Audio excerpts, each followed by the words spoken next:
आज हम पाठ लासा की ओर का अध्ययन करेंगे। इससे पहले हमने इस पाठ के लेखक श्री राहुल सांकृत्यायन जी के जीवन परिचय तथा इसके पाठ परिचय के बारे में जाना था। पाठ परिचय में हमने पढ़ा कि यह एक यात्रा वृत्तांत है जिसमें राहुल जी द्वारा सन 1930 ईस्वी में की गई तिब्बत यात्रा का वर्णन है। तो आइए अध्ययन शुरू करते हैं इस पाठ का। वह नेपाल से तिब्बत जाने का मुख्य रास्ता है। जिस रास्ते से लेखक तिब्बत की ओर जा रहे हैं उस रास्ते का वो वर्णन कर रहे हैं। फरी कलिंगपोंग का रास्ता, फरी कलिंगपोंग एक जगह का नाम है, का रास्ता जब नहीं खुला था तो नेपाल ही नहीं हिंदुस्तान की भी चीज़ें इसी रास्ते तिब्बत जाया करती थी।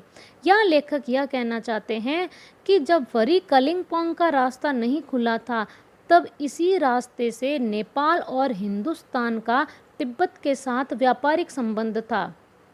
यह व्यापारिक ही नहीं सैनिक रास्ता भी था।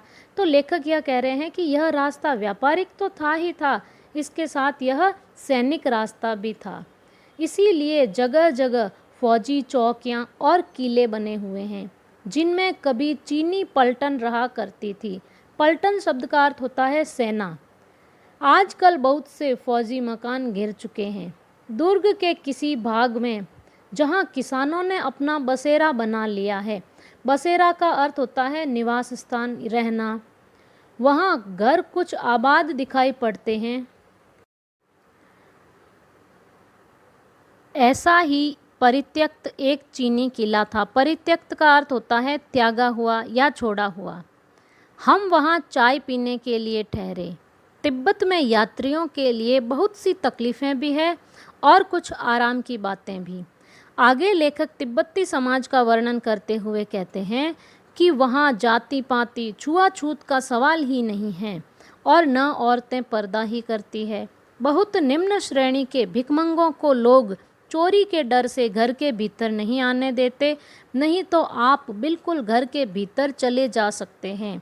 लेखक यह कह रहे हैं कि तिब्बती समाज में किसी भी प्रकार का कोई भेदभाव नहीं है। कोई भी अपरिचित व्यक्ति उनके घर के भीतर आराम से जा सकता है, लेकिन जो निम्न श्रेणी के भिखमंगे हैं, चोरी के डर से लोग उन्हें भीतर नहीं आने देते हैं।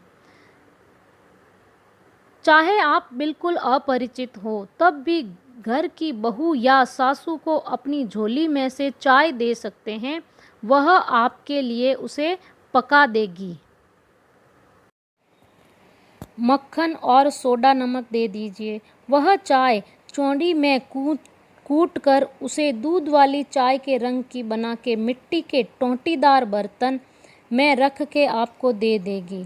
यदि बैठने की जगह चूल्हे से दूर है और आपको डर है कि सारा मक्खन आपकी चाय में नहीं पड़ेगा तो आप खुद जाकर चौंडी में चाय मथ कर ला सकते हैं। मथ कर का अर्थ है उसे घुला मिला कर। चाय का रंग तैयार हो जाने पर फिर नमक मक्खन डालने की ज़रूरत होती है।